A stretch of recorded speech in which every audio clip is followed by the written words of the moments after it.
Hello everyone.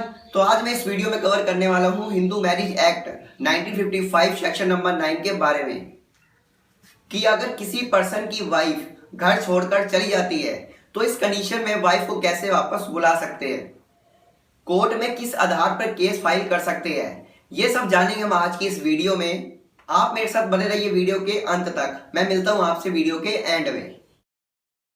अगर कोई wife या हस्बैंड बिना किसी रीजनेबल एक्सक्यूज़ मतलब बिना किसी उचित कारण के या ठोस वजह के घर छोड़कर चले जाते हैं, अलग रहने लग जाते हैं, तो इस कंडीशन में ऐसे कौन से लीगल राइट जनरेट होते हैं जो हस्बैंड या वाइफ को वापस आने के लिए मजबूर कर सकते हैं, वापस आने के लिए कोर्ट द्वारा ऑर्डर पास करवा सकते हैं।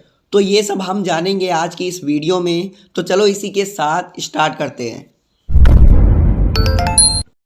जब एक लड़के और लड़की की शादी होती है तो उन दोनों की ये ड्यूटी बनती है, ड्यूटी टू कोहिबिट, साथ रहने का कर्तव्य, और duty to give company to each other, एक दूसरे को कंपनी देने का कर्तव्य। जब इन ड्यूटी से हस्बैंड या वाइफ पीछे हट जाते हैं तो वहाँ पर लॉ की सहायता लेनी पड़ जाती है। Hindu marriage act 1955 section number 9 restitution of conjugal right, विवाहित अधिकारों की ड्यूटी से पीछे भाग जाना। बेयर एक्ट की लैंग्वेज की बात करें तो व्हेन एदर द हस्बैंड और the wife has without reasonable excuse withdraw from the society of the other, the aggrieved party may apply by petition to the district court. It means अगर कोई husband या wife बिना किसी reasonable excuse के मतलब बिना किसी उचित कारण के, ठोस वजह के अपने स्पाउस यानी अपने जीवन साथी को छोड़कर अलग रहने लग जाते हैं तो एग्रीव्ड पार्टी यानी जिस पर्सन को छोड़ा गया है, पीड़ित पक्ष, उसके पास ये लीगल राइट है, वो डिस्ट्रिक्ट कोर्ट में पटिशन फाइल कर सकता है रेस्टिट्यूशन ऑफ कंजुगल राइट के आधार पर section number 9 of Hindu marriage act 1955 के तहत केस फाइल कर सकता है।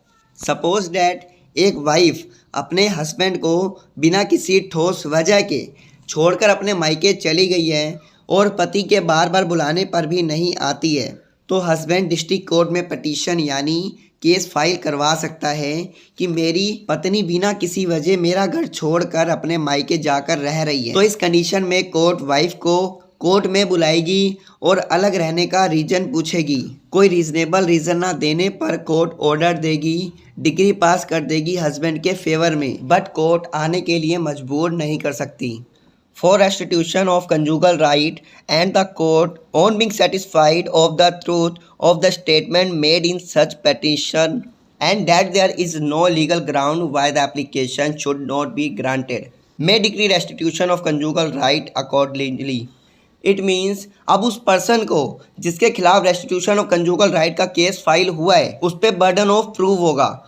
उसको ये प्रूव करना पड़ेगा कि वो किस कारण से अपने जीवन साथी से अलग रह रहा है, अपने कर्तव्यों से पीछे भाग रहा है। अगर वो पर्सन ये प्रूव कर देता है कि उसके पास कोई रीजनेबल एक्सक्यूज़ है अलग रहने का, तो वो अलग रह सकता है। तो उस कंडीशन में restitution of conjugal right apply नहीं होगा। केस फाइल करने वाले पर्सन को रेस्टिट्यूशन ऑफ कंजुगल राइट की रेमेडी नहीं मिलेगी। और अगर वो पर्सन ये प्रूव करने में असफल हो जाता है कि उसके पास कोई रीजनेबल एक्सक्यूज़ नहीं है अलग रहने का, अपने जीवन साथी को छोड़ने का, तो court according to restitution of conjugal right के आधार पर ये रेमेडी लगा देगी। तो उसके अकॉर्डिंग जजमेंट सुना देगी, डिग्री पास हो जाएगी उसके फेवर में जिसने केस फाइल किया था, यानी पीड़ित पक्ष के फेवर में। जैसे मैंने पहले कहा था, कोर्ट ज़बरदस्ती नहीं कर सकती। अब दोनों को एग्जाम्पल से समझते हैं। सपोज डैट वाइफ अपने हस्बैंड को छोड़कर अपने मायके चली जाती है। हस्बैंड कोर्ट में रेस्टिट्यूशन ऑफ कंजुगल राइट का केस फाइल कर देता है वाइफ को वापस बुलाने के लिए। कोर्ट वाइफ को नोटिस भेजती है कोर्ट में पेश होने के लिए। अब वाइफ को ये प्रूफ करना होगा कि उसके पास अलग रहने का कोई रीजनेबल एक्सक्यूज़ है। सपोज डैट वाइफ बताती है कि मेरा हस्बैंड किसी और औरत के साथ भी रिलेशनशिप में है। इट मीन्स वाइफ के पास रीजनेबल एक्सक्यूज़ है अलग रहने का, तो यहाँ पर restitution of conjugal right apply नहीं होगा क्योंकि वाइफ के पास पति को छोड़ने का रीज़न है। अब दूसरे एग्जाम्पल से समझते हैं। सपोज डैट वाइफ अपने हस्बैंड को इसलिए छोड़ के चली जाती है कि उसका हस्बैंड उसे शॉपिंग नहीं करवाता, कहीं घुमाने नहीं लेके जाता, तो ये रीजनेबल एक्सक्यूज़ नहीं है।